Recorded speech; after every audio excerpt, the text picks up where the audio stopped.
क्या हुआ? कंफ्यूज्ड? बहुत दिनों से दिखे नहीं। हाँ सर, वो हमारे चाचा को हार्ट अटैक आ गया था। क्या? Heart attack? हाँ, वो थोड़ा हार्ट फेल हो गया था उनका सर। अरे हार्ट अटैक आया था या हार्ट फेल हुआ था? नहीं, दोनों अलग अलग होते हैं क्या सर?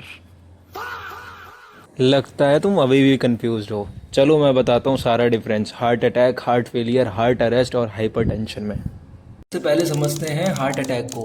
हार्ट अटैक में होता क्या है कि अपनी नर्व्स जो होती हैं वो ब्लॉक हो जाती हैं क्योंकि वहाँ पर कोलेस्ट्रॉल जमा हो चुका है। उस कंडीशन में जब वो अपना हार्ट ब्लड पंप करता है तो वो अपनी ही सेल्स को डैमेज कर लेता है। एंड इस कंडीशन को क्या कहते हैं? Heart attack. नेक्स्ट हम समझते हैं हार्ट फेलियर को। फेलियर का मतलब होता है कि आपने अटेम्प्ट तो किया पर आप उतना एफिशिएंटली परफॉर्म नहीं कर पाए। वैसे ही हार्ट पंप तो करता है ब्लड, पर उतना अमाउंट में ब्लड पंप नहीं कर पाता जितना अमाउंट में हमारी बॉडी को नीड रहती है। तो एफिशिएंसी कम हो जाती है। इस कंडीशन को कहते हैं हार्ट फेलियर। हार्ट अरेस्ट या फिर कार्डियक अरेस्ट, वहाँ पर आपका जो हार्ट होता है वो पंप करना ही बंद कर देता है, सडन स्टॉप हो जाता है। इस कंडीशन में बचने के चांसेस बहुत ही कम होते हैं।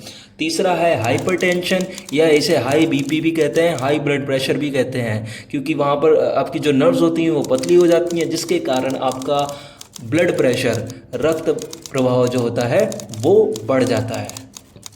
सर मैं समझ गया रे, लेकिन मेरे चाचा को तो दस्त आ रहे थे, मुझे लगा उसे ही हार्ट अटैक कहते हैं। ओहो, शायद ये तो नहीं समझेगा। आई होप आप समझ गए हों।